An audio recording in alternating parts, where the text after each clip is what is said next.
दोस्तों, अगर हम भारत के इतिहास के पन्नों पर एक बार नजर दौड़ाएं तो इसमें हमें कई सारे युद्ध नजर आने वाले हैं, क्योंकि हमारा भारत का इतिहास युद्धों से भरा पड़ा है।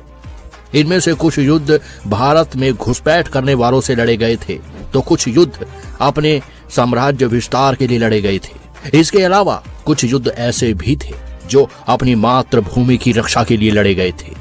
लेकिन आज हम इतिहास के एक ऐसे युद्ध के बारे में बात करने जा रहे हैं जिसे अपने आत्मसम्मान या आन बान शान के लिए लड़ा गया था।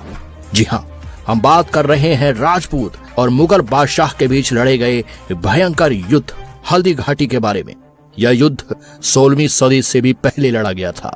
यह युद्ध किस कारण से हुआ था और कौन कौन से योद्धा इस युद्ध में शामिल हुए थे और इसका परिणाम क्या हुआ था।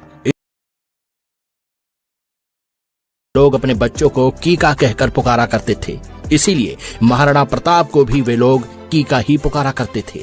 महाराणा प्रताप बचपन से ही भील समुदाय में रहकर उनके बच्चों के साथ ही बड़े हुए थे और उनके साथ ही युद्ध कला सीखी थी।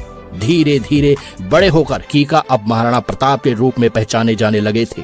लेकिन अब राजा उदय सिंह की उम्र भी हो चुकी थी और राजगद्दी संभालने के लिए महाराणा प्रताप के भाई जगमाल सिंह को पूरे मेवाड़ का राजा घोषित किया गया। लेकिन जगमाल के उत्तराधिकारी बनने से कई लोग असहमत थे, क्योंकि जगमाल सिंह के पास राजपाट चलाने का वो हुनर और कौशल नहीं था, जबकि महाराणा प्रताप राजपाट से लेकर युद्ध नीति एवं कौशल से निपुण होते जा रहे थे। इसीलिए प्रजा की भलाई और साम्राज्य की मजबूती के लिए जगमाल सिंह को हटाकर 28 फरवरी 1572 को महाराणा प्रताप को मेवाड़ का उत्तराधिकारी चुना गया।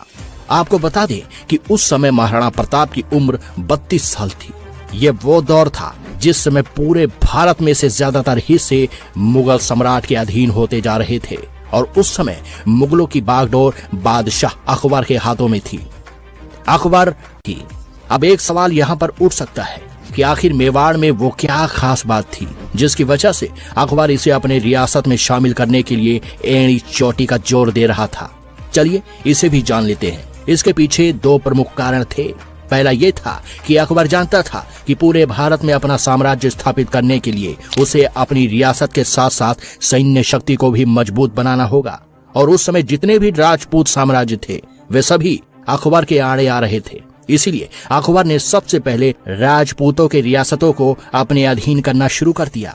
उनमें से कुछ रियासत अकबर के अधीनता को स्वीकार कर रही थी, वहीं कुछ रियासत को संधि प्रस्ताव के जरिए अपने साथ जोड़ लिया गया और कुछ रियासतों को अकबर ने वैवाहिक संबंध के जरिए